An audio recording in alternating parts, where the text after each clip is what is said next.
Dear children, ഇപ്പോൾ കഴിഞ്ഞ 2 ക്ലാസ്സുകളിലായി നമ്മൾ 3 എൻഡോക്രൈൻ ഗ്ലാൻഡ്സും അവ സെക്രീറ്റ് ചെയ്യുന്ന ഹോർമോൺസിനെ കുറിച്ചും പഠിച്ചു കഴിഞ്ഞു അല്ലേ. പാൻക്രിയാസിലെ ആൽഫ സെൽസ് പ്രൊഡ്യൂസ് ചെയ്യണ ഗ്ലൂക്കഗോൺ, ബീറ്റ സെൽസ് പ്രൊഡ്യൂസ് ചെയ്യണ ഇൻസുലിൻ, പിന്നെ തൈറോയിഡ് ഗ്ലാൻഡ് അല്ലേ. തൈറോയിഡ് ഗ്ലാൻഡ് 2 ഹോർമോൺസ് സെക്രീറ്റ് ചെയ്യുന്നുണ്ട്, തൈറോക്സിൻ ആൻഡ് കാൽസിറ്റോണിൻ. പിന്നെ പാരാതൈറോയിഡ് ഗ്ലാൻഡും പഠിച്ചു കഴിഞ്ഞു അല്ലേ. പാരാതൈറോയിഡ് ഗ്ലാൻഡ് സെക്രീറ്റ് ചെയ്യുന്ന ഹോർമോണാണ് പാരാതെർമോൺ. ഈ 3 ഗ്ലാൻഡ് അവ സെക്രീറ്റ് ചെയ്യുന്ന ഹോർമോൺസ് ആൻഡ് ഫങ്ഷൻസ്, ഇത്രയും കാര്യങ്ങളാണ് നമ്മൾ പഠിച്ചു കഴിഞ്ഞത്. അപ്പോൾ ഇന്നത്തെ ക്ലാസ്സിൽ നമുക്ക് 2 എൻഡോക്രൈൻ ഗ്ലാൻഡ്സും അവ സെക്രീറ്റ് ചെയ്യുന്ന ഹോർമോൺസും അതിൻ്റെ ഫങ്ഷൻസുമാണ് പഠിക്കാനുള്ളത്. നെക്സ്റ്റ് ഗ്ലാൻഡ് ഏതാണെന്നുള്ളത് നമുക്ക് പഠിക്കാം. അതായത് നമ്മുടെ സ്റ്റേണം എന്താണെന്ന് അറിയാലോ നിങ്ങൾക്ക്. മാറലിനാണ് സ്റ്റേണം എന്ന് പറയുക. സ്റ്റേണത്തിൻ്റെ പിന്നിലായിട്ട് സിറ്റുവേറ്റ് ചെയ്തിരിക്കുന്ന ഒരു എൻഡോക്രൈൻ ഗ്ലാൻഡാണ് തൈമസ് ഗ്ലാൻഡ്. അപ്പോൾ നെക്സ്റ്റ് നമുക്ക് പഠിക്കാനുള്ളത് ഈ തൈമസ് ഗ്ലാൻഡിനെ കുറിച്ചാണ്. ഓക്കെ, ഈ തൈമസ് ഗ്ലാൻഡ് സെക്രീറ്റ് ചെയ്യുന്ന ഹോർമോണാണ് തൈമോസിൻ. ഓക്കെ, ഏതാണ് ഹോർമോൺ? തൈമോസിൻ. ഈ തൈമസ് ഗ്ലാൻഡ് ശൈശവകാലത്ത്, അതായത് ഇൻഫൻസിയിൽ മാത്രമേ അത് ആക്റ്റീവായി കാണുകയുള്ളൂ. പ്രായപൂർത്തി ആവുമ്പോഴേക്കും അത് ചുരുങ്ങി ചെറുതാവുകയും ചെയ്യും. മനസ്സിലായോ? അപ്പോൾ അത് കാരണം ഈ തൈമോസിനെ യൂത്ത് ഹോർമോൺ എന്ന് വിളിക്കും. ഓക്കെ, പിന്നെ തൈമസ് ഗ്ലാൻഡിൻ്റെ മേജർ ഫങ്ഷൻ എന്താണെന്ന് വെച്ച് കഴിഞ്ഞാൽ, നമ്മുടെ ലിംഫോസൈറ്റ് എന്താണെന്നുള്ളത് നിങ്ങൾക്ക് അറിയാലോ. ലിംഫോസൈറ്റ് എന്ന് പറഞ്ഞു കഴിഞ്ഞാൽ ഒരു വൈറ്റ് ബ്ലഡ് കോർപ്പസെല്ലാണ്. WBC ആണ് ലിംഫോസൈറ്റ്. WBCയുടെ ഫങ്ഷൻ എന്താണെന്നറിയാം അല്ലേ. നമുക്ക് ഇമ്മ്യൂണിറ്റി പവർ തരുന്നത് WBC ആണ്. അപ്പോൾ കുറേ WBC ഉണ്ട്, അതിൽ ഇമ്പോർട്ടൻറ്റ് വണ്ണാണ് ലിംഫോസൈറ്റ്സ്. ആ ലിംഫോസൈറ്റ്സ് തന്നെ 2 ടൈപ്സ് ഉണ്ട്. അത് നിങ്ങൾക്ക് ഇനി വരുന്ന ചാപ്റ്ററിലൊക്കെ പഠിക്കാണ്ട്, അപ്പോൾ നമുക്ക് ഡീറ്റെയിൽ ആയിട്ട് പറയാം. അപ്പോൾ ആ T ലിംഫോസൈറ്റ്സിൻ്റെ മെച്ചുറേഷനും ആക്ടിവിറ്റീസും ഒക്കെ കൺട്രോൾ ചെയ്യണത് ഈ തൈമസ് ഗ്ലാൻഡാണ്. അപ്പോൾ തൈമസ് ഗ്ലാൻഡിൻ്റെ മേജർ ഫങ്ഷനാണ് to control the activities and maturation of T lymphocytes. Okay, നമ്മൾ തൈമസ് ഗ്ലാൻഡിനെ കുറിച്ച് എന്തൊക്കെയാണ് പറഞ്ഞത്? It is an endocrine gland. It situated behind the sternum. This gland active during infancy but constricts as we reach puberty അല്ലേ. And it produce the hormone called thymosin. The thymosin is also known as youth hormone. Why thymosin is known as youth hormone? This gland is very active during infancy but constricts as we reach puberty. So thymosin is called youth hormone. Okay. The major function of thymus gland is to control the activities and maturation of T lymphocytes, which help to impart immunity. Okay, അപ്പോൾ ചെറിയൊരു gland ആണിത്. ഈസിയാണ് പഠിക്കാൻ അല്ലേ. Okay, അപ്പോൾ next gland ഏതാന്ന് നോക്കാം. നമുക്ക് സ്ക്രീനിലേക്കൊന്ന് നോക്കുക എല്ലാവരും. ഗ്ലാൻഡ് ഏതാന്ന് കണ്ടല്ലോ. ആ ഗ്ലാൻഡ് എവിടെയാണ്? ആ ഗ്ലാൻഡിൻ്റെ പൊസിഷൻ എവിടെയാണ്? സിറ്റുവേറ്റ് ചെയ്തിരിക്കുന്നത് എവിടെയാണ്? നമ്മുടെ 2 കിഡ്നീസിൻ്റെ മുകളിലായിട്ടാണ് ഈ അഡ്രീനൽ ഗ്ലാൻഡ് കാണുന്നത് അല്ലേ. അഡ്രീനൽ ഗ്ലാൻഡിന് കോർട്ടെക്സ് മെഡുല്ല എന്ന് പറഞ്ഞ 2 പാർട്സ് ഉണ്ട്. നമ്മൾ ഫസ്റ്റ് ചാപ്റ്ററിൽ നിങ്ങൾ ബ്രെയിനിൻ്റെ സ്ട്രക്ചർ പഠിച്ചപ്പോൾ അവിടെ സെറിബ്രത്തിൻ്റെ കോർട്ടെക്സ് മെഡുല്ല എന്താണെന്നുള്ളത് നമ്മൾ അവിടെ പഠിച്ചിരുന്നു അല്ലേ. കോർട്ടെക്സ് എന്ന് പറഞ്ഞു കഴിഞ്ഞാൽ ഔട്ടർ പാർട്ട്, മെഡുല്ല എന്ന് പറഞ്ഞു കഴിഞ്ഞാൽ ഇന്നർ പാർട്ട്. അതേപോലെ തന്നെയാണ് ഇവിടെയും. അഡ്രീനൽ ഗ്ലാൻഡിൻ്റെ ഔട്ടർ പാർട്ടാണ് കോർട്ടെക്സ്, ഇന്നർ പാർട്ടാണ് മെഡുല്ല. ഈ 2 പാർട്ടും, അതായത് കോർട്ടെക്സും മെഡുല്ലയും ഡിഫറെൻറ്റ് ഹോർമോൺസിനെ സെക്രീറ്റ് ചെയ്യുന്നുണ്ട്. ഓക്കെ, അപ്പോൾ ഒന്ന് നോക്കിയേ, മെഡുല്ല സെക്രീറ്റ് ചെയ്യുന്ന 2 ഹോർമോൺസ് ആണ്. അഡ്രീനൽ ഗ്ലാൻഡിൻ്റെ മെഡുല്ല സെക്രീറ്റ് ചെയ്യുന്ന 2 ഹോർമോൺസ് ആണ് epinephrine and nor epinephrine. Okay, next cortex secrete ചെയ്യുന്ന 3 ഹോർമോൺസ് ഉണ്ട്. അവയാണ് cortisol, aldosterone and sex hormones. Okay, അപ്പോൾ സ്ക്രീനിലേക്ക് ഒന്ന് നോക്കുക, ഒരു പിക്ചർ കൊടുത്തിട്ടുണ്ട് അല്ലേ. അപ്പോൾ അങ്ങനത്തെ ഓരോ സന്ദർഭങ്ങൾ നമുക്ക് എല്ലാവർക്കും പലതരത്തിൽ നമ്മൾ അനുഭവിച്ചിട്ടുണ്ടാവും, നിങ്ങളെല്ലാവരും അല്ലേ.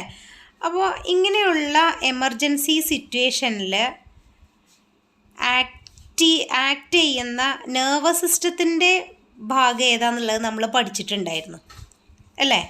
ഓട്ടോണോമസ് നെർവസ് സിസ്റ്റം ആണെന്നുള്ളത് നമ്മൾ പഠിച്ചു കഴിഞ്ഞതാണ്. ഓട്ടോണോമസ് നെർവസ് സിസ്റ്റത്തിൻ്റെ 2 പാർട്സാണ് sympathetic system and parasympathetic system.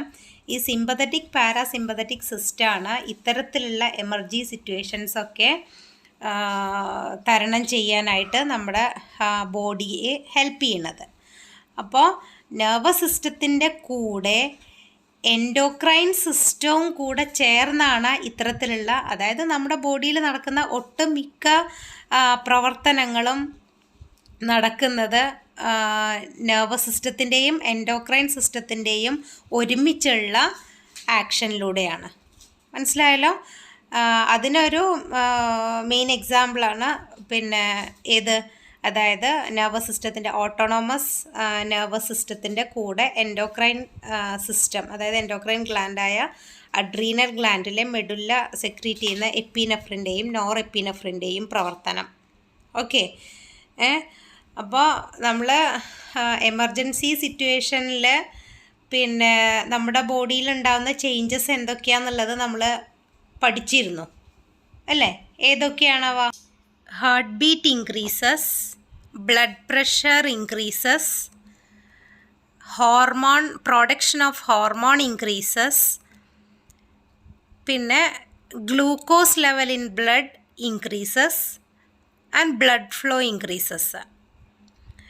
ഇത്രയും ചേഞ്ചസ് ഉണ്ടാവും നമ്മുടെ ബോഡിയിൽ ഇത്തരം എമർജൻസി സിറ്റുവേഷൻസ് നമ്മൾ നേരിടുന്ന ടൈമിൽ അല്ലേ. അപ്പോൾ ഈ സിമ്പത്തറ്റിക് സിസ്റ്റത്തിൻ്റെ കൂടെ അഡ്രീനാലിനും കൂടെ പ്രവർത്തിച്ചാണ് ഇത്തരത്തിലുള്ള മാറ്റങ്ങൾ, അതായത് ഈ എമർജൻസി സിറ്റുവേഷനെ നമ്മൾ നേരിടുന്ന ടൈമിൽ ഇങ്ങനെയുള്ള ചേഞ്ചസൊക്കെ നമ്മുടെ ബോഡിയിൽ കാണുന്നത്. മനസ്സിലായോ? അപ്പോൾ ഈ എപ്പിനെഫ്രിൻ ഓർ അഡ്രീനാലിൻ്റെ കൂടെ ആണ് ആര് ആക്ട് ചെയ്യണത്? Nor epinephrine or nor adrenaline act ചെയ്യുന്നത്. ഓക്കെ, അപ്പോൾ ഈ ഡ്യൂറിങ് എമർജൻസി സിറ്റുവേഷൻസ്, അതായത് എമർജൻസി സിറ്റുവേഷനിലൊക്കെ നെർവസ് സിസ്റ്റത്തിലെ സിമ്പത്തറ്റിക് പാരാസിമ്പത്തറ്റിക് സിസ്റ്റത്തിൻ്റെ കൂടെ ഈ എപ്പിനെഫ്രിൻ ആൻഡ് നോർ എപ്പിനെഫ്രിൻ എന്ന് പറഞ്ഞാൽ അഡ്രീനൽ ഗ്ലാൻഡിൻ്റെ മെഡുല്ല സെക്രീറ്റ് ചെയ്യുന്ന ഈ 2 ഹോർമോൺസ് കൂടി ആക്ട് ചെയ്യുന്നത് കൊണ്ടാണ് അത്തരം എമർജൻസി സിറ്റുവേഷൻസ് നമുക്ക് നേരിടാനും അത് നിന്ന് തരണം ചെയ്യാനായിട്ടൊക്കെ സാധിക്കുന്നത്. അപ്പോൾ ശ്രദ്ധിക്കൂ, which are the hormones secreted by the medulla of adrenal gland? ഏതൊക്കെയാണ്? എപ്പിനെഫ്രിൻ ആൻഡ് നോർ എപ്പിനെഫ്രിൻ അല്ലേ. Epinephrine acts along with the sympathetic nervous system during emergency. Thus we can resist or withdraw ourselves from such situations. Okay, next norepinephrine or noradrenaline. It acts along with epinephrine. എപ്പിനെഫ്രിൻ്റെ കൂടെ ചേർന്നാണ് norepinephrine പ്രവർത്തിക്കുന്നത്. Okay, അപ്പോൾ ഇനി next adrenal ഗ്ലാൻഡിൻ്റെ cortex secrete ചെയ്യുന്ന 3 hormones ഉണ്ടെന്ന് നമ്മൾ പറഞ്ഞു അല്ലേ. ഏതൊക്കെയാണ് 3 hormones? Cortisol, aldosterone and sex hormones. അപ്പോൾ ഈ 3 ഹോർമോൺസും ഡിഫറെൻറ്റ് ഫങ്ഷൻസ് ആണ് നമ്മുടെ ബോഡിയിൽ നിർവഹിക്കുന്നത്.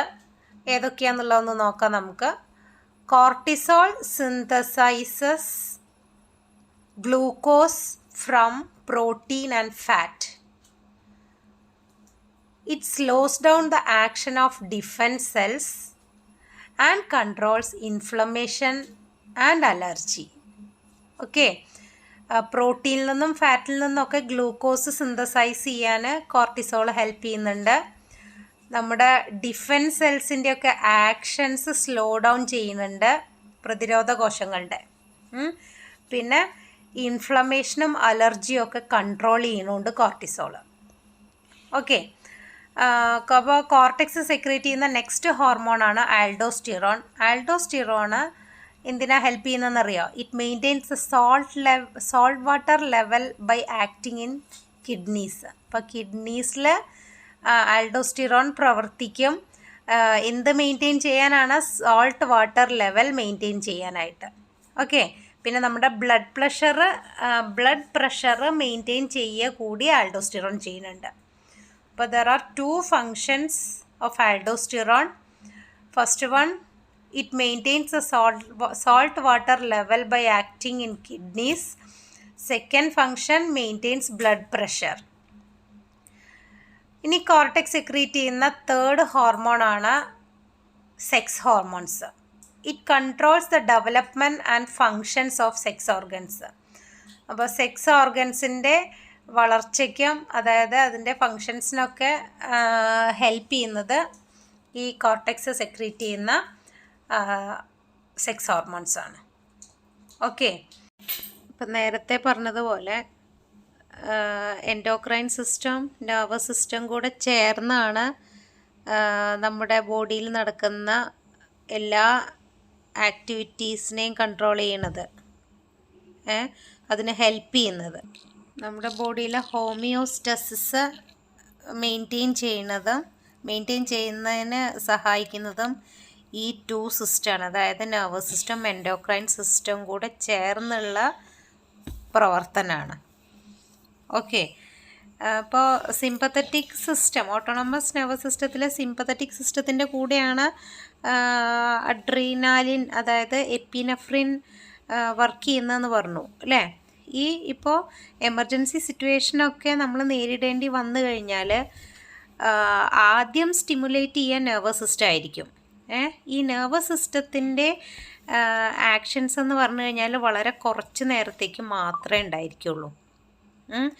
പിന്നെ ആ ഒരു ബോഡിയിലുണ്ടാവുന്ന ചേഞ്ചസ് കുറച്ച് സമയത്തേക്ക് കൂടി അത് നിലനിർത്തുന്നത് പിന്നെ എൻഡോക്രൈൻ സിസ്റ്റം അതായത് അഡ്രീനാലിൻ്റെ പ്രവർത്തനം കൊണ്ടാണ്.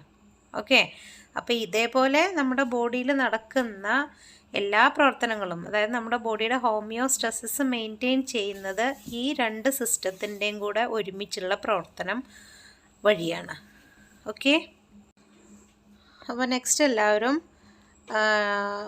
ടെക്സ്റ്റ് ബുക്ക് എടുത്ത് ടെക്സ്റ്റ് ബുക്കിലെ പേജ് നമ്പർ